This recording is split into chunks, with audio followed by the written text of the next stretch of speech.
দমে দমে তোর মনে তারি অনুভব। আল্লাহ আমার রব, এই রবি আমার সব। তোমার দুনিয়াতে আমি যেদিকে তাকাই, অথই দুনিয়াতে ডুবে আছি সোনার।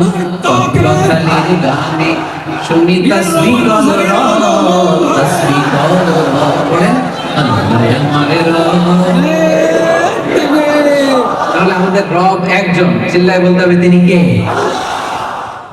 মহাগ্রন্থ আল কোরআন আল কারীম থেকে কিছু কথা শুনতে চাই, কেননা কোরআনের চেয়ে নির্ভরযোগ্য ইনফরমেশন সমৃদ্ধ, তথ্য সমৃদ্ধ কোন কিতাব পৃথিবীতে আছে? এই যে কিতাব, এই কিতাবে কোনো ভুল আছে? সন্দেহ আছে? সংশয় আছে? নাজিল করেছেন কে? লিতুখরিজান নাসা মিনাল যুলুমাতি ইলা নূর। অন্ধকারাচ্ছন্ন মানুষগুলোকে হেদায়েতের রাস্তা দেখানোর জন্য এই কিতাবকে নাজিল করেছে কে? এই কিতাবে আমরা খুশি না বেজার? আসুন আমরা মহাবিশ্বয় মহাগ্রন্থ আল কোরআন থেকে সরাসরি কথা শুনি, কারণ কোরআন আমাদেরকে সঠিক ইনফরমেশন দেয়, আমাদেরকে মিসগাইডেড করে না, আমাদেরকে ধোঁকা দেয় না। কোরআন আমাদের সাথে চিট করে না, আমাদেরকে সঠিক জীবন দর্শন শেখায়, জান্নাতে যাওয়ার রাস্তা আমাদেরকে দেখায়, ঠিক কিনা? তাহলে আমরা সরাসরি কোরআন আল কারীম থেকে কথা শুনবো। আমি আপনাদের খেদমতে আমার খুতবার শুরুতে কোরআনের সবচাইতে যে বড় সূরা নাম কি? কি নাম? সূরাতুল বাকারা। গরুর নামে আল্লাহ তাআলা একটা সূরা দিয়েছেন, আল্লাহু আকবার। সূরা বাকারার একটা আয়াত তেলাওয়াত করেছি, আয়াত নাম্বার হচ্ছে 177। আমার সাথে সাথে বলেন 177, বাংলা 177। সূরার নাম সবাই বলে নাই? এতগুলো মানুষের আওয়াজ এতটুকু হবে আমি বিশ্বাস করি না। সূরার নাম কি? তাহলে সূরার নাম সূরা বাকারা।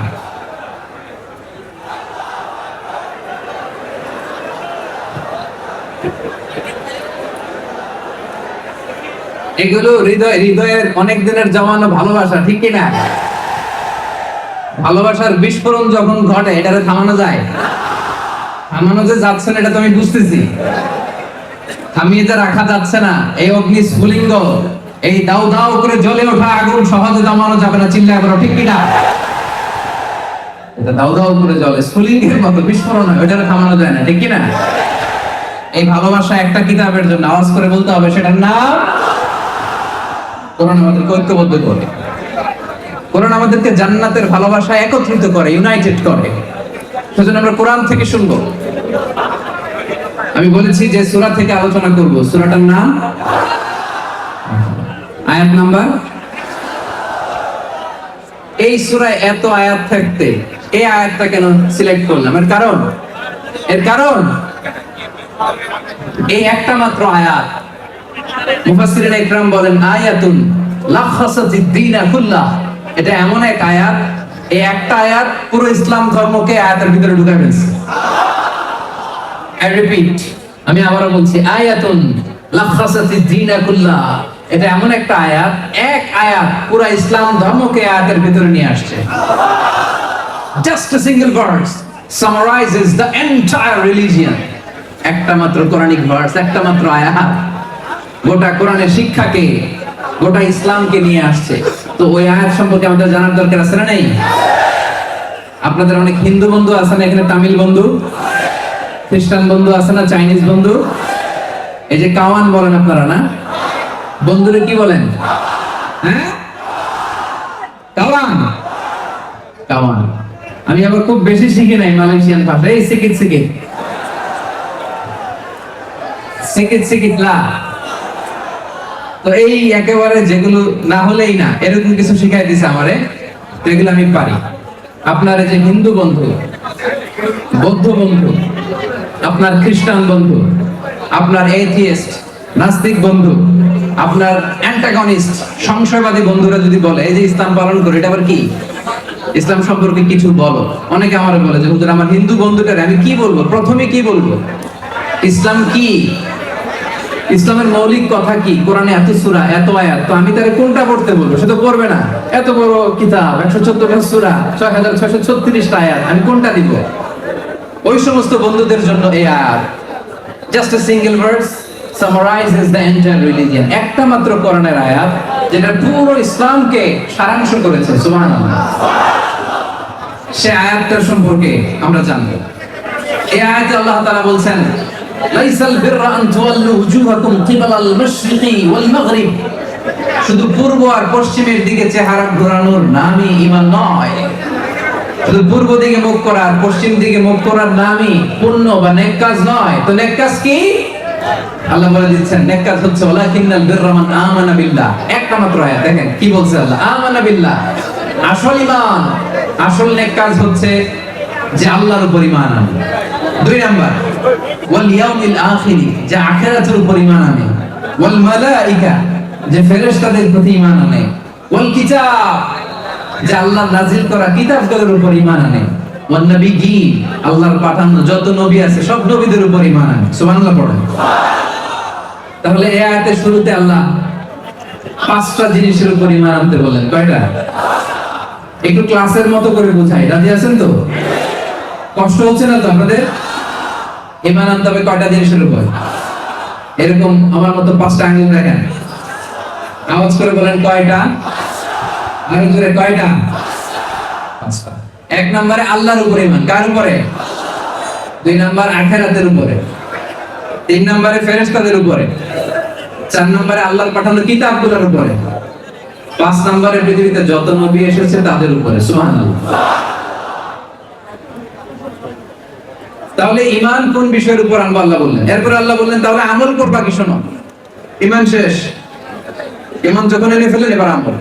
আল্লাহ বলেন প্রথম আমল হচ্ছে দুআতুল মাল আলা হুব্বি।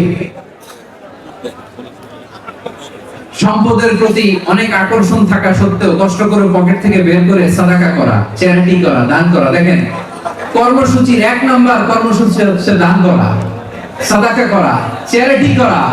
কারণ যে দেয় তার পছন্দ করে কে? আপনি তো ছোট্ট একটা জিনিস দিয়েছেন, 1 রিঙ্গিট, 2 রিঙ্গিট। কিয়ামতের দিন দেখবেন এই 1 রিঙ্গিট বাড়তে বাড়তে উহুদ পাহাড়ের সমান হয়ে আপনার আমলনামায় ঢুকে বসে আছে। আপনি বলবেন আল্লাহ এটা আমার আমলনামা না, আরেকজনের। আল্লাহ বলবেন না তোমার। আপনি বলবেন না আল্লাহ আমি কি আমল করছি এটা আমার একটা হিসাব আছে না? কথা বলেন না কেন? আমি কতটুকু দান করছি একটা হিসাব আমার কাছে আছে না নাই? আপনি বলবেন আল্লাহ এত দান তো আমি করিনি, এত সওয়াব তো আমি করিনি। আল্লাহ বলবেন না, ওই যে তুমি একনিষ্ঠভাবে দান করেছিলে, তোমার দানের সওয়াবটাকে পেলে পুষে খাইয়ে দাইয়ে বড় করে উহুদ পাহাড়ের সমান করে আমি আল্লাহ তাআলা তোমার আমলনামায় ঢুকিয়ে দিয়েছি। তাহলে কর্মসূচির এক নাম্বার হচ্ছে নফল দান। মাশাআল্লাহ, সাদাকা। সাদাকা দান করা। কাকে কাকে দিবেন কয়েকটা আছে, এটা আমি মূল তাফসিরে যখন যাব তারপর আমি বলবো। এরপর আল্লাহ তাআলা বললেন দুই নাম্বার কর্মসূচি হচ্ছে ওয়া আকামাস সালাহ, নামাজ কায়েম করতে হবে। কি করতে হবে? তিন নাম্বার কর্মসূচি ওয়া আতাজ যাকাত, যাকাত দিতে হবে, ফরজ যাকাত। প্রথমে বলছেন নফল সাদাকা, যেটার কোনো হিসাব কিতাব নাই, পকেটে যা আছে দিলাম, কম দিলাম, বেশি দিলাম, that's not a big deal. কিন্তু যাকাত হিসাবের দরকার আছে না নাই? পাই টু পাই হিসাব করে আপনাকে সেদিন দিয়ে দিতে হবে প্রতি বছর। তাহলে প্রথম কর্মসূচি সাদাকা, দুই নাম্বার কর্মসূচি সালাত, তিন নাম্বার কর্মসূচি ফরজ যাকাত উইথ প্রপার ক্যালকুলেশন, হিসাব কষে। চার নাম্বার কর্মসূচি হল মুফুনা বিআহাদিহিম, কথা দিয়ে কথা রাখতে হবে। কথা দিয়ে কথা রাখার দরকার আছে না নাই? আমরা অনেকে কথা রাখি না, এরকম আছে না? না, প্রমিস দিলে প্রমিস রাখবেন। পাঁচ নাম্বার কর্মসূচি হচ্ছে ওয়াসসাবিরিনা ফিল বাসাই ওয়াদ দাররা, বিপদে আপদে, সুখে দুঃখে, সংকটে কষ্টে ক্লেশে সব সময় আমরা ধৈর্য ধারণ করব একজনের খুশির জন্য। তিনি কে? আল্লাহ। এই পাঁচটা কর্মসূচি যদি আপনি পালন করেন, প্রথমে পাঁচটা বিষয়ের উপর ঈমান, এরপরে পাঁচটা কর্মসূচি যদি পালন করেন, আল্লাহ তাআলা আপনাদের প্রত্যেককে একটা করে সার্টিফিকেট দিবে। কি দিবে? কি দিবে? কি দিবে? এই সার্টিফিকেটে লেখা থাকবে উলাইকাল্লাযীনা সাদাকু ওয়া উলাইকা হুমুল মুত্তাকুন। এই সার্টিফিকেটে লেখা থাকবে উলাইকাল্লাযিনা সাদাকু, এরাই সত্যবাদী আর এরাই হচ্ছে মুত্তাকি। আওয়াজ করে পড়েন আল্লাহু আকবার। তাহলে ঈমান আনতে হবে কয়টা জিনিসের উপর? আওয়াজ করে বলেন। আমার কর্মসূচি কয়টা? তাহলে ঈমান কয়টা, কর্মসূচি মোট কয়টা? এই 10টা কাজ করলে সার্টিফিকেট দিবে কে? ওই কিয়ামতের দিন, ওই বিচার দিবসে আল্লাহ তাআলার পক্ষ থেকে স্পেশাল সার্টিফিকেট, অনারারিয়াম সার্টিফিকেট আমরা চাই কি চাই না? সবাই চাই তো? আল্লাহ তুমি কবুল করে পড়েন আমিন। তাহলে আসুন আমি এবার মূল তাফসীরের দিকে ঢুকে যাই। সম্মানিত সুধী, কোরআনকে বুঝতে হয় অত্যন্ত নরম কোমল মেজাজে, নীরব নিস্তব্ধ একটা পরিবেশে আপনার মাইন্ডটাকে দুনিয়া থেকে ফ্রি করে আগের যত চিন্তা চেতনা ইজম মতবাদ সব কিছুকে কবর দিয়ে ভুলে গিয়ে একমাত্র আল্লাহর কিতাব থেকে তথ্য নেয়ার জন্য, ইনফরমেশন নেয়ার জন্য, বার্তা নেয়ার জন্য আপনি শুনবেন। এজন্য মূল তাফসীরে যাওয়ার আগে সবাই নিয়ত খালেস করে নেন। আমার দিকে তাকান, এখন যেভাবে তাকিয়ে আছেন, এই আর অল্প কিছু সময়, 30 মিনিট, আধা ঘন্টা আল্লাহর কোরআনের জন্য আজকে রাতে স্যাক্রিফাইস করা যাবে না? নে বাইরে যাবে না? কিন্তু বাম দিকে যে কি কষ্ট হচ্ছে আমি জানি, আজকে স্যাক্রিফাইস করা যাবে না? ডান দিকের ভাইরা আয় রে কি কষ্ট আমি বুঝতেছি, আজকে একটু স্যাক্রিফাইস করা যাবে? ঠিক আছে, কথা দিয়েছেন, একেবারে নীরব থাকেন, শুনেন। আল্লাহ রাসূল সাল্লাল্লাহু আলাইহি ওয়াসাল্লাম মক্কাতে তিনি বাইতুল মাকদাসের দিকে হয়ে নামাজ পড়তেন। কোন দিকে হয়ে? মক্কায় 13 বছর, মদিনায় 1 বছর, মোট 14 বছর তিনি বাইতুল মুকাদ্দাসের দিকে হয়ে তিনি সালাত আদায় করতেন। কিন্তু বিশ্বনবীর অন্তরে কোনো যাতনা ছিল না, কোনো কষ্ট ছিল না। এর কারণ মক্কায় যখন ছিলেন তখন মক্কার ভেতরে কাবা ঘর আছে না নাই? রাসূলুল্লাহ সাল্লাল্লাহু আলাইহি ওয়াসাল্লাম এমন ভাবে বাইতুল মুকাদ্দাসের দিকে দাঁড়াতেন যাতে আগে সামনে কাবা পড়ে, তারপরে বাইতুল মুকাদ্দাস। সুবহানাল্লাহ পড়ে। কি ইন্টেলেক্ট! বিশ্বনবী সাল্লাল্লাহু আলাইহি ওয়াসাল্লামের ইন্টেলেক্ট দেখেন, বুদ্ধিমত্তা দেখেন। কারণ কাবার চারদিকে যে কোনো জায়গায় দাঁড়িয়ে নামাজ পড়া যায়, তখনও কাবাকে কিবলা বানানো হয় নাই। সালাত পড়তে হবে বাইতুল মুকাদ্দাসের দিকে হয়ে। তো বিশ্বনবী সাল্লাল্লাহু আলাইহি ওয়াসাল্লাম বাইতুল মুকাদ্দাসের দিকে হয়েই পড়তেন, কিন্তু এমন ভাবে দাঁড়াতেন যাতে সামনে কাবা পড়ে। সামনে কি পড়ে? আলহামদুলিল্লাহ। বিশ্বনবী এভাবে নামাজ পড়তেন। নবুয়তের প্রথম 13 বছর তিনি এভাবেই নামাজ পড়লেন। হিজরতের আদেশ আসলো, নবী সাল্লাল্লাহু আলাইহি ওয়াসাল্লাম মক্কা থেকে মদিনায় হিজরত করলেন। মদিনায় যে বিশ্বনবী বাইতুল মুকাদ্দাসের দিকেই নামাজ পড়েন, কিন্তু একটা জিনিস নাই ওইখানে, কেউ জানে না এটা কি নাই? কি নাই? কাবা কোন শহরে? মক্কা। কাবা কোন শহরে? মদিনায়। কি নাই? কাবা যে নাই, বিশ্বনবীর অন্তরে জ্বালা আছে না নাই? 13টা বছর বিশ্বনবী সাল্লাল্লাহু আলাইহি ওয়াসাল্লাম কাবাকে সামনে রেখে, যদিও বাইতুল মুকাদ্দাসের দিকে, কাবাকে সামনে রেখে নামাজ পড়তেন। মদিনায় যখন গেলেন ওখানে তো কাবা নাই, এবার কি করবেন? বাইতুল মুকাদ্দাসের দিকে নামাজ পড়েন, কিন্তু কাবারে মিস করেন। কাবারে কি করে? মিস করে। প্রত্যেক নামাজের পরে সালাম ফিরি আকাশের দিকে তাকায়, ইস আল্লাহ তাআলা যদি আমার জন্মস্থান, আমার বাপ দাদার শিকড় যেখানে বাইতুল্লাহ, ওই কাবার দিকে যদি আমার কিবলাটা ঘুরায় দিত কতই না ভালো হতো। বিশ্বনবী যে মনে মনে কষ্ট পায় এটা তো আর আল্লাহ জানে না? হ্যাঁ জানে? আল্লাহ তাআলা আয়াত নাযিল করলেন, ক্বাদ নারা তাকাল্লুবা ওয়াজহিকা ফিস সামা। নবী হে, নামাজের পরে মনের কষ্ট নিয়ে যে উপরের দিকে তাকায় কি ভাবেন আমি কিন্তু বুঝি, আমি কিন্তু জানি। ফালান ওয়াল্লিয়ান্নাকা কিবলাতান তারদাহা। নবী হে, অচিরেই এমন দিকে আপনার চেহারা ঘুরায় আমি নামাজ পড়ার আদেশ দিব, আপনার মন খুশি হয়ে যাবে। ফাওয়াল্লি ওয়াজহাকা শাতরাল মসজিদিল হারাম। নবী হে, আজ থেকে আর বাইতুল মুকাদ্দাসের দিকে চেহারা নয়, টু দ্য ডাইরেকশন অফ কাবা, কাবার দিকে মুখ করে নামাজ পড়া শুরু করে দেন। পড়েন আল্লাহু আকবার। কিবলা চেঞ্জ। কিবলা চেঞ্জ মানে ক্ষমতাও চেঞ্জ। কিবলা চেঞ্জ মানে গদিও চেঞ্জ। কথা বুঝেন? কিবলা চেঞ্জ মানে ক্ষমতা চেঞ্জ, কিবলা চেঞ্জ মানে গদিও চেঞ্জ। এতদিন পর্যন্ত বাইতুল মুকাদ্দাসে ওই ডাইরেকশনে ছিল, ওইটা কিবলা ছিল। এখন কিবলা যেহেতু চেঞ্জ, ক্ষমতাও চেঞ্জ। এজন্য সূরা বাকারার সেন্ট্রাল থিম 286টা আয়াতের মধ্যে কেন্দ্রীয় শিক্ষা হচ্ছে চেঞ্জিং দ্য লিডারশিপ ফ্রম বনি ইসরাইল টু বনি ইসমাইল। এতদিন পর্যন্ত গোটা বিশ্বব্যাপী বনি ইসরায়েলের দাপট ছিল।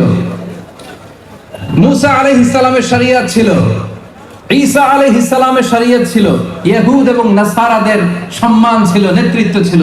আল্লাহ যখনই বাইতুল মুকাদ্দাস থেকে কাবার দিকে কিবলা চেঞ্জ করে দিলেন, আল্লাহ ক্ষমতার চেয়ারও চেঞ্জ করে দিলেন। আওয়াজ করে পড়ুন আল্লাহু আকবার। ক্ষমতা চলে আসলো বিশ্বনবীর হাতে। চেঞ্জিং দ্য লিডারশিপ ফ্রম বনি ইসরাইল টু বনি ইসমাইল, বনি ইসরাইল থেকে বনি ইসমাইল। বিশ্বনবী ইসলাম আল্লাহর নবী ইসমাইল আলাইহিস সালামের বংশধর। বিশ্বনবীর কাছে লিডারশিপ চলে আসলো। বিশ্বনবী ইসলাম এখন আর বাইতুল মুকাদ্দাসের দিকে ফিরে নামাজ পড়ে। কথা বুঝতেছেন? মনোযোগ রাখলে অবশ্যই বুঝবেন, আমি খুব সহজ করে বুঝাবো। এখন আর বিশ্বনবী বাইতুল মুকাদ্দাসের দিকে নামাজ পড়ে না। কোন দিকে হয় নামাজ পড়ে? সবাই বলতে হবে একসাথে, কাবার দিকে হয়। বিশ্বনবী ইসলাম নামাজ পড়তে শুরু করলেন। তো এই যে মদিনাতে যে 1 বছর বাইতুল মুকাদ্দাসের দিকে পড়ে, আবার 1 বছর বা 17 মাস পরে কাবার দিকে পড়ে, ইহুদিরা টিটকারি মারতে শুরু করছে। যুগে যুগে টিটকারি আছে না নাই? বিশ্বনবী ইসলাম বলে, মুহাম্মদ একবার ফিরো পূর্ব দিকে, আরেকবার পশ্চিম দিকে, আসলে যাইবা কোন দিকে? বিশ্বনবী টিটকারি মেরে বলে, একবার ঈমান আনো পূর্ব দিকে, আবার ঈমান পশ্চিম দিকে, তোমার ঈমান আসলে কোন দিকে?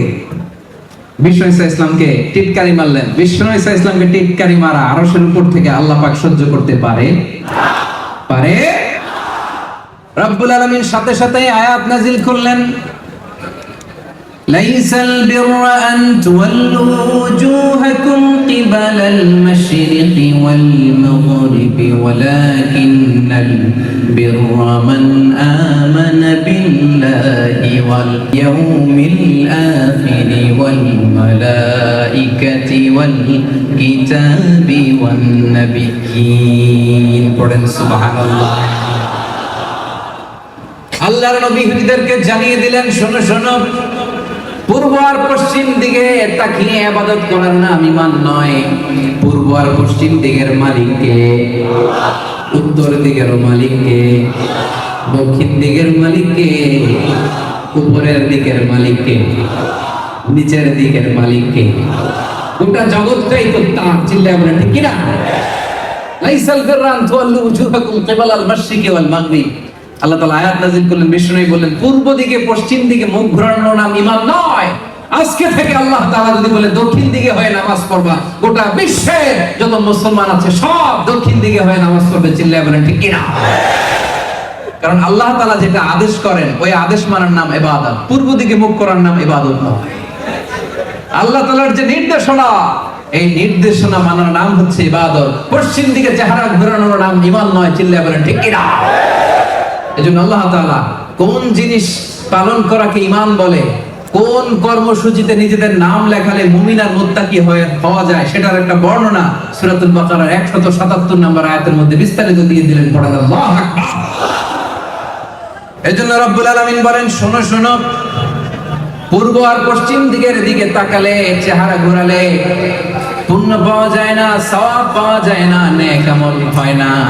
নেক আমল হয় কোন কোন কাজ করলে ঈমান আসে, কোন কোন কাজ করলে তার লিস্ট শোনো। 1 নম্বরে হলো মান আমানা বিল্লাহ। ঈমান আনতে হবে একজনের উপর, তিনি কে? একজনের উপর ঈমান আনতে হবে। আসল পুণ্য হচ্ছে আল্লাহর উপর ঈমান আনা। 5টা জিনিসের উপর যে ঈমান আনতে হবে আল্লাহ তাআলা বর্ণনা শুরু করলেন। প্রথম ঈমান আনতে হবে একজনের উপর, তিনি কে? জোরে বলেন তিনি কে? তিনি কয়জন? নাকি 2 জন নাকি 3 জন? চিল্লায় বলেন কয়জন? আমাদের রব একজন। চিল্লায় বলেন তিনি কে? আল্লাহ আমার রব, এই রবই আমার সব। আল্লাহ আমার রব, এই রবই আমার সব। দমে দমে তোর মনে তারি অনুভব। আল্লাহ আমার রব, এই রবি আমার সব। তোমার দুনিয়াতে আমি যেদিকে তাকাই, অথই দরিয়াতে ডুবে আছি সবাই। পাখ পাখালির গানে শুনি তাসবিহ কলরব, তাসবিহ কলরব। পড়েন আল্লাহ আমার রব। তাহলে আমাদের রব একজন। চিল্লায় বলতে হবে তিনি কে? তিনি এক। তিনি একক, তার কোনো শরীক নাই, আমরা শুধু তাকে মানি। মান আমানা বিল্লাহ, প্রথম পুণ্যের কাজ হচ্ছে যে আল্লাহর উপর ঈমান আনে। আল্লাহর উপর বিশ্বাস করা মানে পৃথিবীতে যত শক্তি আছে, যত মহাশক্তি আছে, যত ফোর্স আছে, সব কিছুকে অস্বীকার করে এক মহাশক্তির কাছে বা সামনে নিজেকে নত করা, নিজেকে সঁপে দেওয়া, চিল্লা করে ঠিক কিনা? মান আমানা বিল্লাহ, আল্লাহর প্রতি বিশ্বাস করা মানে মানব রচিত যত মতবাদ আছে, যত দাসত্ব আছে, এই দাসত্বের শৃঙ্খলে কুঠারাঘাত করে এক শক্তির সামনে সিজদায় লুটিয়ে পড়া, চিল্লায় বলে ঠিক কিনা? মান আমানা বিল্লাহ, আল্লাহর প্রতি ঈমান আনা। আল্লাহ বিশ্বাস মানে হচ্ছে যত দেব দেবতা আছে, যত মানব রচিত গড আর গডেস আছে, কল্পিত খোদা আছে, সবগুলোকে অস্বীকার করে একজনকে মানা, চিল্লায় বলতে হবে তিনি কে? আল্লাহকে রব হিসেবে পেয়ে আমরা খুশি না বেজা? এই জন্য প্রত্যেক নামাজের পরে আমরা কি পড়ি? রাদিতু বিল্লাহি ওয়া বিল ইসলামি ওয়া বি মুহাম্মাদিন নাবিয়্যা ওয়া রাসূলা। আল্লাহকে আমরা রব হিসেবে পেয়ে খুশি না বেজা? চিল্লায় বলেন। দেখেন আল্লাহ তাআলা কি নিয়ামত আমাদেরকে দান করছে। আচ্ছা বলেন তো, খোদা একজন হইলে লাভ নাকি বেশি হইলে লাভ? কথা বুঝে নাই বোধহয়। খোদা একজন হইলে লাভ না বেশি হইলে লাভ? আচ্ছা এই প্রশ্ন বোধহয় কঠিন হয়ে গেছে। এবার বলেন, আপনার বস, এখানে বস রে মালয় ভাষায় কি বলে? হ্যাঁ কে? একজন একজন টোকে টোকে। আচ্ছা বস, আপনার কাজের বস একজন হইলে ভালো না তিনজন হইলে ভালো? তিনজন হইলে, যদি তিনজন হয় তাহলে তিনজনের কাছে রিপোর্ট করতে হবে, ঠিক কিনা? তিনজনের মন জোগায় চলতে হবে, ঠিক কিনা? তিনজনের যত অর্ডার সব আমার কাঁধের উপরে, ঠিক কিনা? যদি একজন হয় লাভ না লস? যদি একজন হয় একজনের রিপোর্ট দিব, একজনের মন জোগায় চললেই হইল, সে খুশি তো সব ঠিক, চিল্লায় বলেন ঠিক কিনা? এজন্য আমরা এত শত খোদার ইবাদত করি না, আমরা এত শত সত্তাকে আমাদের গড বানাই না, আমরা এক সত্তাকে মানি। চিৎকার করে মুসলমান বলো তিনি কে? আল্লাহ তাআলা প্রথমেই বললেন ঈমান আনতে হবে পাঁচটা জিনিসের উপর। এক হচ্ছে মান আমানা বিল্লাহ, প্রথম ঈমান আনতে হবে আল্লাহ তাআলার উপর, তিনি ছাড়া ইবাদতের উপযুক্ত দ্বিতীয় কোন সত্তা। রব্বুল আলামিন বলেন ইন্নানি আনাল্লাহু লা ইলাহা ইল্লা আনা ফা'বুদনি ওয়া আকিমিস সালাতা লিযিকরি। নিশ্চয় আমি তোমাদের রব, লা ইলাহা ইল্লা আনা, আমি ছাড়া কোনো ইলাহ নাই। ফা'বুদনি, আমি আল্লাহর ইবাদত করো, আমি আল্লাহর সামনে মাথা নত করো, সিজদায় লুটিয়ে পড়ো। ওয়া আকিমিস সালাতা লিযিকরি, আমার স্মরণে নামাজ কায়েম করো। সুবহানাল্লাহ। তিনি একজন, তারা দেখা যায় না। আমাদের এমন এক সত্তা, তাকে দেখা যায় না, অনুভব করা যায়, ঠিক কি না? এই যে আজকে যখন নামতেছিলাম, সুবহানাল্লাহ, আমার পাশে যিনি বসেছিলেন উনি বলতেছেন হুজুর দেখেন কি সুন্দর মেঘ, এই মেঘের দিকে তাকালেই তো বোঝা যায় এই মেঘের একজন রব আছে, চিল্লায় বলেন ঠিক কি না? সাগরের সামনে দাঁড়ালেই তো বোঝা যায় এই সাগর এমনি এমনি সৃষ্টি হয় না। এই মহাবিশ্ব দিন শেষে রাত আসে, দুপুর গড়িয়ে বিকেল আসে, শীত শেষে গ্রীষ্ম আসে।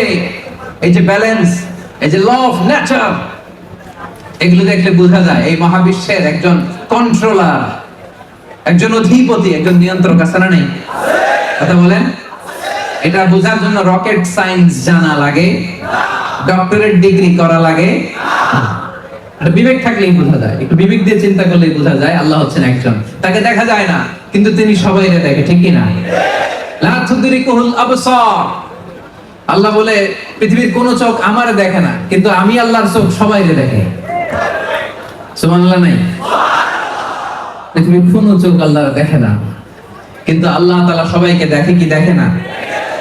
তাহলে প্রিয় ভাইয়ের আওয়াজ করে বলেন তো, ঈমান আনতে হবে কয়টা জিনিসের উপর? এক নাম্বার কার উপর? সবাই বলেন কার উপর? দুই নম্বরে রব্বুল আলামিন বললেন ওয়াল ইয়াউমিল আখির, ঈমান আনার দ্বিতীয় স্তম্ভ হলো আখিরাত। কিয়ামত দিবসের উপর বিশ্বাস করতে হবে, আখিরাতের উপর বিশ্বাস করতে হবে। রবের সামনে দাঁড়িয়ে সব জিনিসের হিসাব দিতে হবে, এটা বিশ্বাস করতে হবে, ঠিক কি না? 2 নম্বরে বিশ্বাস করতে হবে ওয়াল ইয়াউমিল আখির, আখিরাতের উপর, ঠিক কি না? এটাকে বলে the day of judgement, the day of accountability, the day of resurrection. আখিরাতে বিশ্বাস। 2 নম্বর বিশ্বাস কিসের উপর বিশ্বাস? পেনাঙের ভাইয়েরা আওয়াজ তুলে সবাই বলেন কিসের উপর বিশ্বাস হয় নাকি সন্দেহ লাগে? সামান্য একটু একটু সন্দেহ লাগে কার কার দেখি? হ্যাঁ, ভুলে 2 জন হাত তুলে ফেলছে।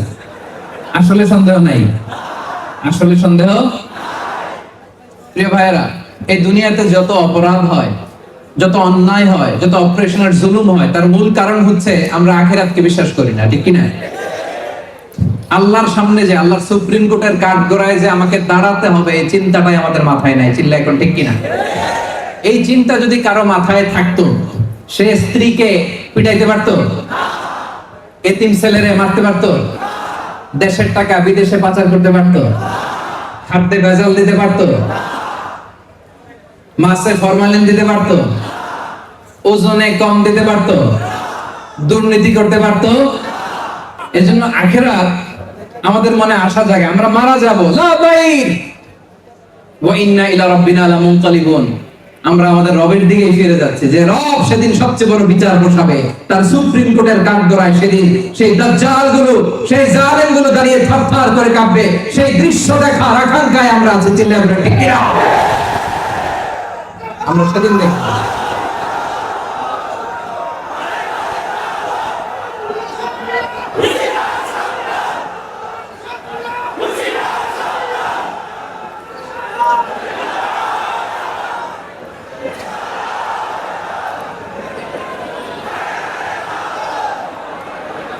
সম্মানিত ভাইয়েরা, তাহলে আমরা মারা যাব, আমরা কিয়ামতের দিকে যাচ্ছি, আমাদের কোনো ভয় আছে? আওয়াজ করে বলেন। আমার দাদা চলে গেছে, আমার দাদি চলে গেছে, আমি কিয়ামতের দিন ওনাদের আবার দেখবো জান্নাতে, ঠিক কি না? আমি এই দুনিয়াতে ঠকেছি, মাজলুম হয়েছি, সেদিন শেষ হাসি, বিজয়ের হাসি আমি হাসবো, ঠিক কি না? আমার দুঃখ কিসের, আমার টেনশন কিসের? মুমিনদের জন্য আখিরাত, মৃত্যু কোন ধরনের ভয়ের কারণ কখন হতে পারে? এজন্য রব্বুল আলামিন বলেন, فَمَن يَعْمَلْ مِثْقَالَ ذَرَّةٍ خَيْرًا يَرَهُ وَمَن يَعْمَلْ مِثْقَالَ ذَرَّةٍ شَرًّا يَرَهُ।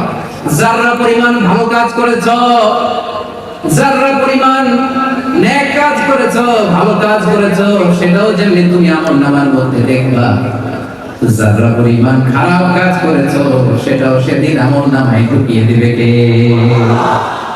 তাহলে 1 নম্বরে কার প্রতি বিশ্বাস? 2 নম্বরে, 3 নম্বরে হচ্ছে ওয়াল মালাইকা, ফেরেশতাদের প্রতি বিশ্বাস রাখার দরকার আছে না নাই? কেন এর ভাইরা কষ্ট হচ্ছে আমি বুঝতে পারতেছি।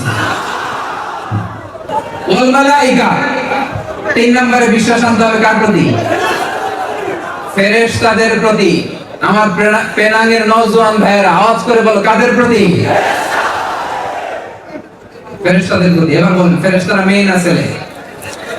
হ্যাঁ, মেয়ে না ছেলে? ছেলে। মেয়ে না ছেলে? মেয়ে। মেয়ে না ছেলে? ছেলে। এই মেয়ে না ছেলে? এরা অনেক সারা, এরা কোনটাই বলে না। এরা বলতেছে কোনটা কয়ে কোন বিপদে বলি, চুপটাকে ওইটাই ভালো। হ্যাঁ, ছেলে না মেয়ে? ফেরেশতারা ছেলে না মেয়ে? ছেলেও না মেয়েও, ইউনিজেন্ডার। ফেরেশতারা হচ্ছে ইউনিজেন্ডার। মক্কার মুশরিকরা বলতো আল মালাইকাতু বানাতুল্লাহ, ফেরেশতারা নাকি আল্লাহর মেয়ে। নাউজুবিল্লাহ করবেন না? ফেরেশতারা ছেলেও না মেয়েও না। খুলিকাত মিন নূর, আলো দিয়ে তৈরি। কি দিয়ে তৈরি?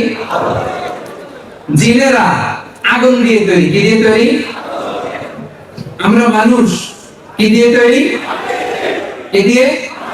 ভূমি মাটির আদমকে প্রথম সৃষ্টি করিয়া ঘোষণা করিয়া দিলে শ্রেষ্ঠ বলিয়া। তাই তো নূরের ফেরেশতা। কিসের ফেরেশতা? কিসের ফেরেশতা? নূরের ফেরেশতা করে আদমকে সেজদা, পড়েন তাই তো নূরের ফেরেশতা করে আদমকে সেজদা, সবার চেয়ে সম্মান দিলে মাটির আদমকে। আল্লাহু আল্লাহু তুমি জানলে জালালুহু, শেষ করা তো যায় না গে তোমার গুণগান। আল্লাহু আল্লাহু আল্লাহ। তাহলে ফেরেশতা কিসের তৈরি? নূরের তৈরি, আলোর তৈরি। আল্লাহ তাআলার এই বিশাল সাম্রাজ্য পরিচালনার জন্য একটা স্পেশাল বাহিনীর দরকার আছে না নাই? আছে না নাই? এই যে আমাদের কিছু বাউন্সার ভাইরা আসছে, এরা ধাক্কায় ধাক্কায় নিয়ে আসছে আমাদেরকে। আমরা হইলে পারতাম এই সার্ভিস দিতে, কারণ স্পেশাল ফোর্স, ঠিক কি না? তো মহাবিশ্ব চালাতে আল্লাহ তাআলার এরকম স্পেশাল কিছু ফোর্সের দরকার আছে না নাই? ফেরেশতারা আল্লাহ তাআলার এই মহান সাম্রাজ্যের কর্মচারী। আল্লাহর এই বিশাল সাম্রাজ্যের কি? বিশাল সাম্রাজ্যের কি? কর্মচারী। এক এক ফেরেশতা এক এক কাজে নিয়োজিত, এক এক ফেরেশতা এক এক কাজে নিয়োজিত। এক ফেরেশতা আছে মুখ দিয়ে যাই বলবেন টুপ করে লিখে ফেলে, মা ইয়ালফিযু মিন কাউলিন ইল্লা লাদাইহি রাকীবুন আতীদ। আরেক ফেরেশতা আছে মায়ের পেটে আসলেই ইনফাখু ফীহির রূহ, আল্লাহর আদেশে ফুৎকার দিয়ে যায়, তখন সিস্টোলিক ডায়াস্টোলিক অলিন্দ নিলয় শুরু হয়, আপনার হার্টবিট কাজ করতে শুরু করে, আপনি একটা ফুল ফর্ম বেবি হতে শুরু করেন। পড়েন সুবহানাল্লাহ। আবার কিছু ফেরেশতা আছে কিরামান কাতিবিন, দুই কাঁধে বসে থাকে, ইয়ালামুনা মা তাফআলুন, আপনি যা করেন সব আমলনামায় লিখে ফেলে, ঠিক কি না? কিছু ফেরেশতা আছে দিনরাত শুধু বিশ্বনবীর উপর দুরূদ পাঠায়, ও মালাইকাতুহু ইউসাল্লুনা আলা নবী, নবীর প্রতি শুধু দুরূদ পাঠায়। আর কিছু স্পেশাল ফেরেশতা আছে ইয়াহমিলুনাল আরশ, আল্লাহর আরশের 8টা পায়া ধরে বসে আছে। এদের সংখ্যা হচ্ছে 8 জন। 8টা ফেরেশতা। কয়টা? এক একটা ফেরেশতার সাইজ গোটা বিশ্বের মহাবিশ্ব যত বড়, সে আল্লাহর আরশের পায়া ধরে আছে যে ফেরেশতাগুলো, এক একটা ফেরেশতার সাইজ গোটা মহাবিশ্বের চাইতেও বড়। চিল্লায় পড়েন সুবহানাল্লাহ। আবার কিছু ফেরেশতা আছে মালাকুল মাউত জিল্লাযী ওয়াক্কিলা বিকুম, মৃত্যুর ফেরেশতা, রূহ কবজের জন্য আজরাইল ফেরেশতা আছে না নাই? বৃষ্টি বন্টনের জন্য মিকাইল আছে না নাই? নবীদের কাছে ওহী পাঠানোর জন্য জিবরাইল আছে না নাই? বিষ্ণু ঈসা ইসলাম বলেন মা ফিহা, মনোযোগ দিয়ে শুনেন হাদিসটা, চমৎকার হাদিস। মা ফিহা মাউদিউ শিবর ইল্লা ওয়া আলাইহি মালাকুন সাজিদ আও কায়িম। বিষ্ণু বলেন আল্লাহর তৈরি মহাবিশ্বে এক বিঘত পরিমাণ কোনো ফাঁকা জায়গা নাই যে এই জায়গায় আল্লাহর তৈরি কোনো ফেরেশতা হয় রুকু অবস্থায় নাই, হয় তাসবিহ অবস্থায় নাই, অথবা সিজদারত অবস্থায় নাই। চিল্লায় বলেন আল্লাহু আকবার। এক বিঘত জায়গা আপনি পাবেন না, এক বিঘত জায়গা নাই যেখানে আল্লাহর ফেরেশতা নাই। তাহলে ফেরেশতাদের প্রতি বিশ্বাসের দরকার আছে না নাই? 4 নম্বরে ওয়াল কিতাব। 4 নম্বরে কিতাব, কিতাবের উপর বিশ্বাস আনতে হবে। কোরআন, তাওরাত, জাবুর, ইনজিল, কোরআন, এগুলো কার পাঠানো কিতাব? কার লেখা বই নাকি মানুষের লেখা? এই কিতাবগুলো কার? এগুলো আল্লাহর বই, এগুলো আল্লাহর কিতাব। আল্লাহ তাআলা এখানে আমাদেরকে গাইডেন্স দিয়েছেন, বার্তা দিয়েছেন, জান্নাতের রাস্তা দিয়েছেন। এজন্য এই কিতাবগুলোর উপর আমাদের বিশ্বাস আনতে হবে না? বুঝতে পেরেছেন সবাই? 5 নম্বরে ওয়ান নাবিয়্যিন, নবীদের উপর ঈমান। 5 নম্বরে বলেন ঈমান কার উপর? কার উপর? নবীদের উপর। পৃথিবীর সব নবীরা বলেছেন লা ইলাহা ইল্লাল্লাহ মুহাম্মাদুর রাসূলুল্লাহ। সব নবীরা বলেছেন লা ইলাহা ইল্লাল্লাহ তুফলিহু, কুলু লা ইলাহা ইল্লাল্লাহ তুফলিহু, লা ইলাহা বলো মুক্তি পেয়ে যাবে। সব নবীদের একটাই দাওয়াত ছিল, আল্লাহ ছাড়া কোনো ইলাহ, আল্লাহ ছাড়া কোনো ইলাহ। নবীদের কথায় কোনো গরমিল নাই, সব নবীদের কথায় নাকি গরমিল আছে? হ্যাঁ, আচ্ছা পেনাঙ্গের ভাইয়েরা একটু বুঝে শুনে উত্তর দেন। এমন কি কখনো হয়েছে কোন নবী বলছে আল্লাহ একজন, আরেক নবী আয়েশা বলে না একজন না 2 জন হইতে পারে? বুঝে নাই বোধহয়। কোন নবী বলছে আখিরাত হবেই হবে, আরেক নবী আয়েশা বলতেছে না আখিরাত নাও হইতে পারে। বলছে বলছে বলছে তার মানে নবীদের কথায় কোনো গরমিল নাই, গরমিল থাকে কবিদের কথায়। কথা বলেন, কার কথায় গরমিল নাই? কাদের কথায় গরমিল? কবিদের কথায়। কারণ এক এক সময় এক একটা বলে, সকালে একটা বলে, বিকালে আর একটা, আছে না নাই? কিন্তু নবীদের কথায় কি গরমিল আছে? এর কারণ তাদের প্রত্যেকের কথা আসে একটা হেডকোয়ার্টার থেকে। আওয়াজ করে বলেন তো, হেডকোয়ার্টারটা কার? আল্লাহর হেডকোয়ার্টার থেকে কথা আসে। এজন্য গরমিল নাই। সব নবীকে আল্লাহ as a proof of their prophethood আল্লাহ মুজিজা দিয়েছেন। মুজিজা, নিষ্কর্ষ চরিত্রের অধিকারী ছিলেন এক একজন নবী। পা থেকে মাথা পর্যন্ত তাদের গোটা জিন্দেগি ঘাটলে একটা কালো তিলের দাগ ফেলার মতো কোনো ক্ষমতা বিশ্বের কোনো মানুষের নেই। চিল্লায় বলেন ঠিক কি না? এজন্য নবীরা আমাদের মডেল। তারা আমাদের মডেল নাকি শাহরুখ খান, আমির খান, সালমান খান, সাকিব খান? আমাদের মডেল কে? কারা? কোন খেলোয়াড়, কোন কবি, নায়ক? এরা আমাদের মডেল? মডেল কারা? জোরে বলতে হবে কারা? নবীদেরকে মডেল মানতে রাজি আছেন তো? তাহলে ঈমান কয়টা জিনিসের উপর আনলাম? 1 নম্বরে, 2 নম্বরে, 3 নম্বরে, 4 নম্বরে কিতাব, 5 নম্বরে ঈমান। শেষ। সার্টিফিকেটের অর্ধেক পেয়ে গেছে, এবার বাড়িতে চলে যাব নাকি? সার্টিফিকেটের বাকি অর্ধেকের দরকার নাই। 5টা জিনিসের উপর আল্লাহ তাআলা ঈমান আনতে বললেন। এবার 5টা কর্মসূচি। 1 নম্বর কর্মসূচি, ওয়া আতাল মাল আলা হুব্বি। সম্পদের প্রতি ভালোবাসা সত্ত্বেও সম্পদ দান করতে হবে। টাকা দেওয়াটা বড় কঠিন কাজ, পকেট থেকে বের হতে চায় না, বড্ড কঠিন, বের হয় না টাকা, তাই না? আল্লাহ বলে বের করো, দাও, তাহলে আমি করে দেব। কানাগের ভাইরা কথা বলছেন, আল্লাহ বলে দে, তাহলে আমি তোরে দেব। আমরা যদি দেই, আমাদেরকে দিবে কে? এজন্য দিবেন। ধরে রাখেন না, ধরে রাখলে বড় জিনিস নেওয়া যায় না। ধরেন 5 কেজি জিনিসের একটা নিয়ে বসে, সেটা আর সারি না, তো 10 কেজি কেউ দিলে নিতে পারবো? আপনি তো এটা ধরে রাখছেন, কে দিয়ে দেন না, দিয়ে দেন। এটা দিলে 10 কেজি একটা পাবেন, ওটাও ধরে রাখেন না, আবার দিয়ে দেন তো 15 কেজির একটা পাবেন। আল্লাহ বলে দে, আমি দেব। আল্লাহ কি বলেন? দে, আব্বা আদম, হে আদম জাত, উনফিক আলাই, তুমি দান করো, আমি তোমারে দান করব। সুবহানাল্লাহ পড়ে।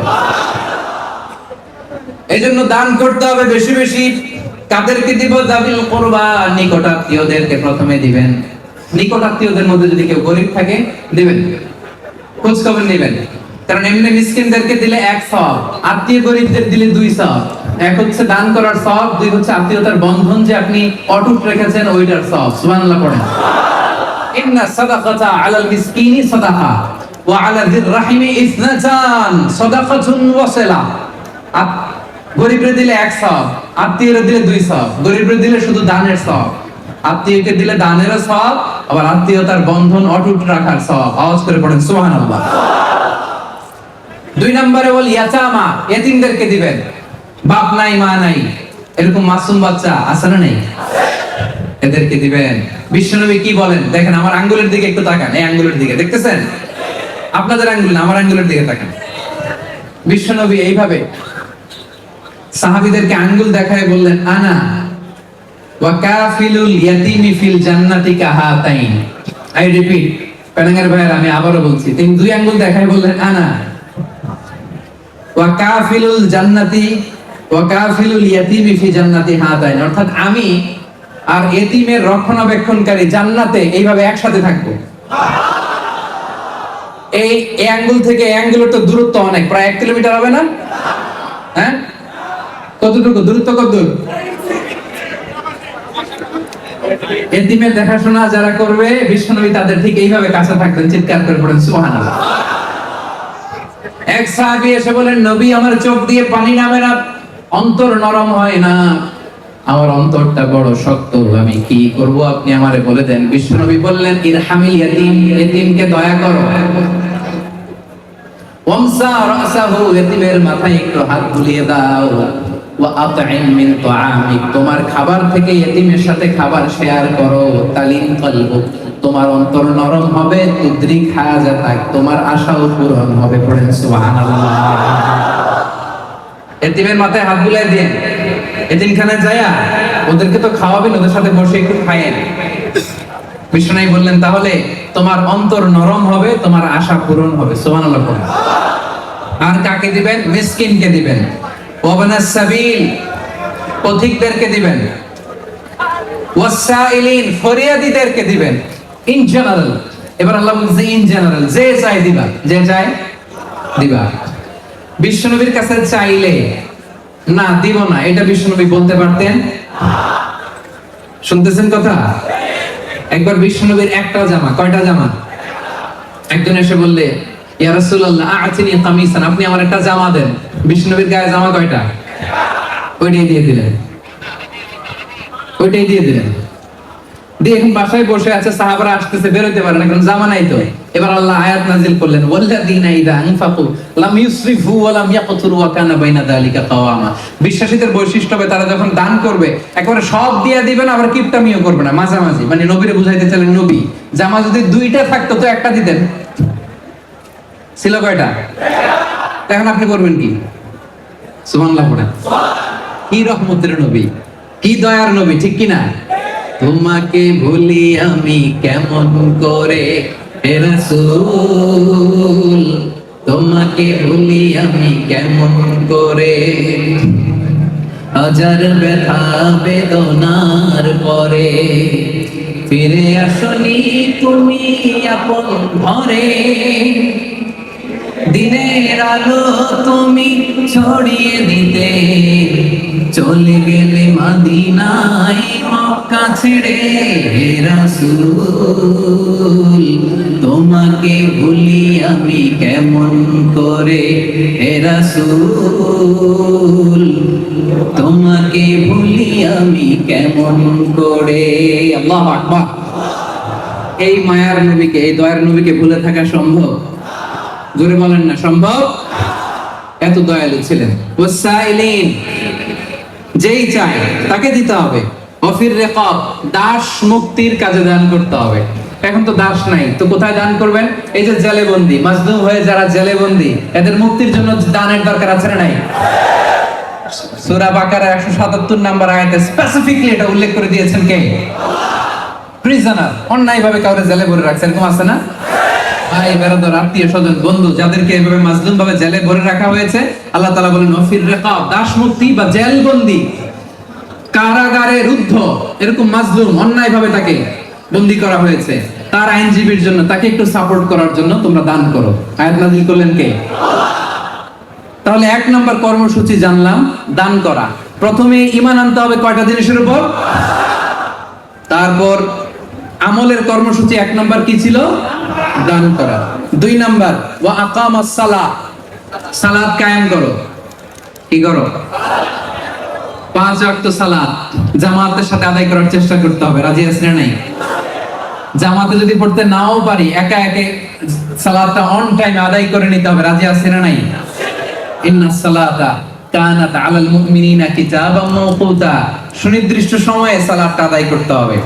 যোহরের নামাজ মাগরিবের সময় আদায় করলে তো হয়ে যাবে, তাই না? মাগরিবেরটা ফজরের সময়, ফজর মিলাই নিবা আসরের সাথে, কবুল হবে? শরীর ধারিত টাইম দিয়েছে কে? জোরে বলেন কে? তাহলে সময় মতো নামাজ, কারণ আউয়ালু মা ইউহাসাবু বিহিল আবদু ইয়াউমাল কিয়ামাতি as-সালাহ, কিয়ামতের দিন সর্বপ্রথম আল্লাহ তাআলা যেটার হিসাব নেবেন সেটা কি? জোরে বলেন, সেটা কি? নামাজ। প্রথম হিসাব নেওয়া হবে নামাজে। নামাজের হিসাব ঠিক তো সব ঠিক, নামাজে গন্ডগোল তো সব কিছুতে গন্ডগোল। তাহলে কর্মসূচি, নেক কাজের কর্মসূচির প্রথমটা কি ছিল? দান করা। 2 নাম্বার নামাজ। 3 নম্বরে আল্লাহ বললেন ওয়া আতাজ যাকাত, যাকাত দিতে হবে, ফরজ যাকাত। যারা সোনা রূপা জমায় তাদের জন্য সোনা রূপা গুলোকে আল্লাহ জাহান্নামের আগুনে গলিয়ে খুন্তি বানিয়ে কপালে, পাজরে আর পিঠে শেক দিবে। আর হাদিসে এসেছে আপনার ব্যাংক ব্যালেন্স, আপনার টাকা পয়সা যেগুলো যাকাত আপনি দেন নাই, সারা শরীরে পেঁচিয়ে এখানে ছোবল মারবে আর বলবে আনা মালু আনা কানজু, আমি তোর সম্পদ, আমি তোর ব্যাংক ব্যালেন্স, আমি তোর রিঙ্গিট, আমি তোর জমি, আজকে আমার খা। আমাকে খাওয়ার জন্য দুনিয়াতে তুই জমাইছিলি, আজকে আমার খা। খাইতে পারবেন ওদিন? পারবেন? এজন্য আল্লাহ বলেন ওয়া ফি আমওয়ালিহিম হাক্কুন লিসাইলি ওয়াল মাহরুম, ধনীদের সম্পদে গরিবদের অধিকার আছে। আপনার দয়া নয়, আমি যে বছর শেষে যাকাত দিলাম, আমি তো গরিবদের দয়া করলাম, তাই না? কি করলাম? অধিকার, রাইট, এটা তার অধিকার, আপনার দিতেই হবে। তাহলে খেয়াল করে, এতে দাদু যারা আছেন, দাদু, আমি তো চিনি না দাদু কয়জন আছে এখানে। দাদু যারা আছেন, ব্যবসায়ী যারা আছেন, বিজনেস ম্যাগনেট যারা আছেন, তারপর এখানেও যারা পয়সাওয়ালা আছেন, হিসাব করে ফরজ যাকাতটা দিয়ে দিবেন। যাকাতের শাড়ি আর লুঙ্গি দিয়ে দিবেন, ঠিক কি না? হ্যাঁ, যাকাতের শাড়ি বলতে কোনো শাড়ি আছে? যাকাতের লুঙ্গি বলতে কোনো লুঙ্গি আছে না। কর্মসংস্থানের ব্যবস্থা করে দিবেন, করে যেন কিছু খেতে পারে ওই টাকা দিয়ে, ঠিক কি না? আল্লাহ বোঝার তৌফিক দান করো। আমরা একেবারে শেষ পর্যায়ে চলে আসছি। কর্মসূচি নাম্বার 4, ওয়াল মুফুনা বিআহদিহিম ইদা আহাদু। কথা দিয়ে কথা রাখতে হবে। কেউ কথা রাখে না, ঠিক কি না? কত কথা দেয়, কিন্তু কেউ কথা, এটা যেন আমরা না করি। কথা দিলে কথা রাখবেন। বউরে কথা দিছেন কক্সবাজার নিয়ে যাবেন, নিয়ে যাবেন, পারবেন? হ্যাঁ, ওই বউ নাই হুজুর, কে বউ নাই? নাই, নাই কার কার দেখি তো। সর্বনাশ, এদিকে সব কপাল পোড়াদের মিলন মেলা।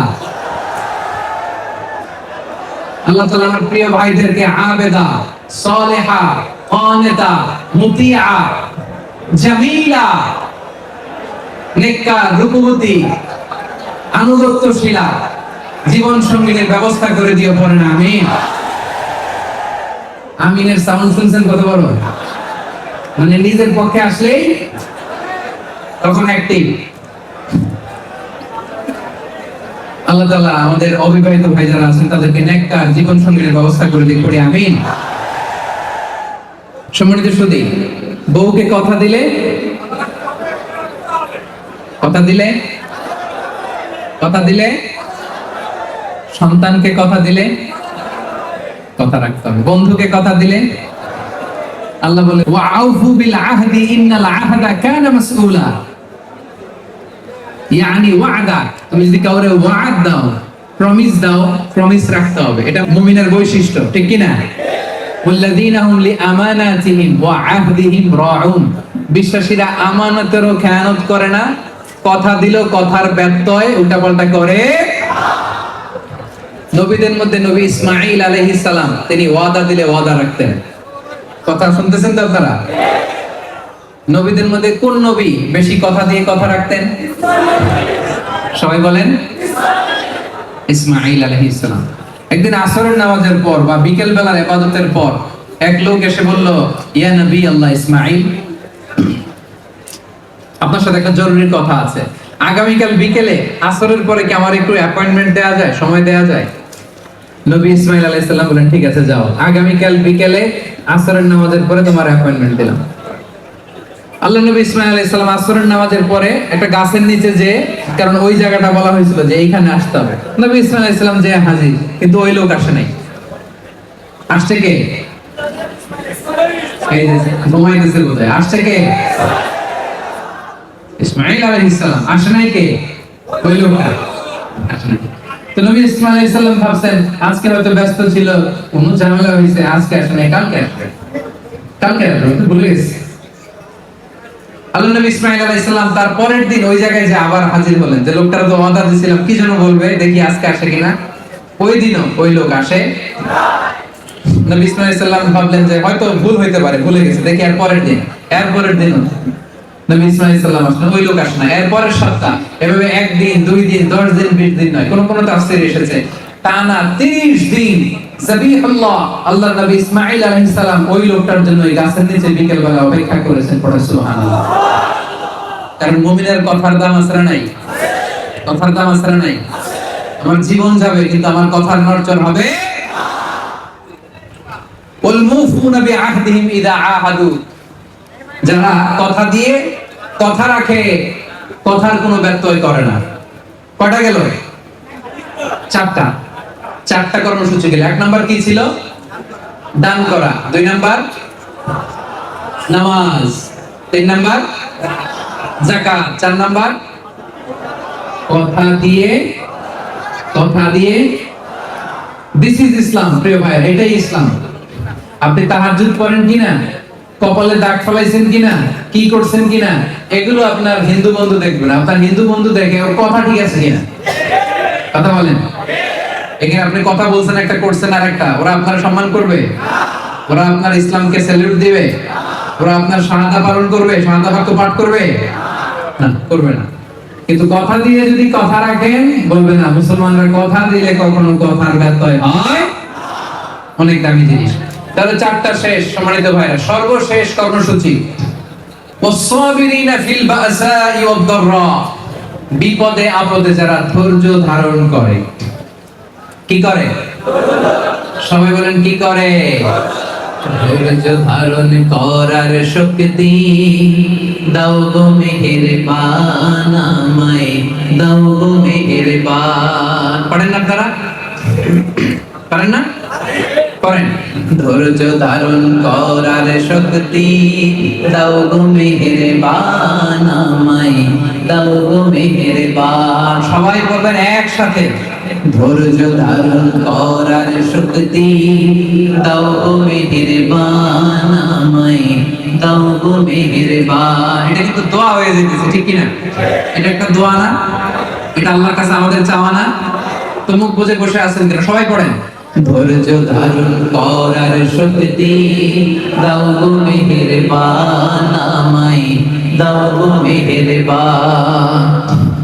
বুকের ভেতর ব্যথার নদী বইছে অবিরাম, বইছে বইছে অবিরাম। সবাই পড়েন। ধৈর্য ধারণ করার শক্তি দাও গো মেহেরবান, আমায় দাও গো মেহেরবান। বুকের ভেতর ব্যথার নদী বইছে অবিরাম। আল্লাহু আকবার। আমরা ধৈর্য ধারণ করার জন্য শক্তি চাইবো একটা সত্তার কাছে। তিনি কে?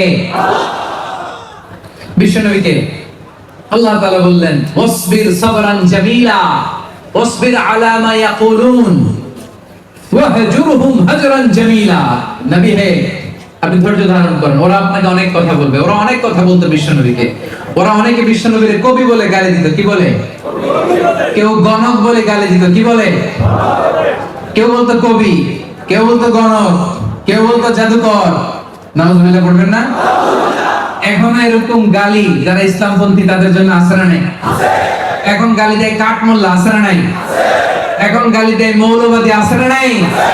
এখন গালি দেয় ব্যাকডেটেড, আছে না নাই? এখনো গালি দেয়। বিশ্বনবীকে গালি দিত, এখনো গালি দেয়। আল্লাহ তাআলা বললেন ওয়াহজুরহুম হাজরান জামিলা, just ignore them, deny them what they are saying. ধৈর্য ধারণ করুন। ধৈর্য ধারণ করতে হবে একজনের খুশির জন্য। তিনি কে? বিষ্ণু ইসলাম বলেন আজাবান লি আমরিল মুমিন, আজাবান লি আমরিল মুমিন। মুমিনের বিষয়টা খুবই মজাদার, আশ্চর্যজনক। ফাইন্না আমরাহু লাহু ফি কুল্লিহি খাইর, কারণ মুমিনের সবকিছুতেই কল্যাণ, আছে না নাই? আমরা সুখে থাকলেও লাভ, দুঃখে থাকলেও। অনেকে বলবে হুজুর সুখে থাকলে লাভ বলতাম, দুঃখে থাকলে কি লাভ? হ্যাঁ, দুঃখে থাকলে ধৈর্য ধারণের সওয়াব পাওয়া যায়। দেখেন বিষ্ণু ইসলাম বলেন ফাইন আসাবাহু সাররা, মুমিন যখন সুখে থাকে শাকারা, সে শুকরিয়া করলে, শুকরিয়া করলে তো সওয়াব নাই না? হ্যাঁ, লা ইন শাকারতুম লা আযীদান্নাকুম, শুকরিয়া করলে বাড়াই দিব, শুকরিয়া করলে অনেক সওয়াব। তাহলে মুমিন যখন সুখে থাকে তখন সে কি করে? শুকরিয়া করলে, শুকরিয়া করলে সওয়াব আছে না নাই? ওয়া ইন আসাবাহু দাররাউ, মুমিন যখন দুঃখে থাকে সবারা, ধৈর্য ধারণ করে। ধৈর্য তো আর সওয়াব নেই, হ্যাঁ? সওয়াব আছে না নেই? তাহলে সুখে থাকি দুঃখে থাকি, আমাদের জীবনে সব সময় চলমান দুইটা নেক আমল আছে না নেই? হয় শুকর নয় সবর। চিল্লায় বলে মুসলমান, হয় শুকর নয় সবর। এই দুইটা আমল আমাদের জীবনে চলমান। সুখে থাকলে শুকরিয়া করি, শুকরগুজার হই, আল্লাহ খুশি। বিপদে পড়লে আমরা সবর করি, এতেও আমার রব খুশি না বেজা? এজন্য রব্বুল আলামিন বলেন আস-সাবিরিনা ফিল বাসাই ওয়াদ-দাররাই ওয়া হিনাল বাস উলাইকাল্লাযীনা সাদাকু ওয়া উলাইকা হুমুল يتقون পড়েন আল্লাহু আকবার 5 নম্বর কর্মসূচি সাবিরিনা ফিল বাসা মুফাসসিরিন ইকরামরা বাসার অর্থ বলেছেন বাসা মানে দারিদ্রতা মুমিনরা দরিদ্র অবস্থায় ধৈর্য ধারণ করে পেটে খাবার নাই পকেটে টাকা নাই ধৈর্য ধারণ করে দররা মুফাসসিরিন ইকরাম বলেছেন দররা মানে হচ্ছে অসুস্থতা দররা মানে কি অসুস্থ অবস্থায় মুমিনরা তারা ধৈর্য ধারণ করে ওয়াহিনাল বাস সংকটে ক্রাইসিস মোমেন্টে মুমিনরা সবর করে তাহলে দারিদ্রতার সময়ে সবর করে অসুস্থতার সময়ে মুমিনরা সবর করে সংকট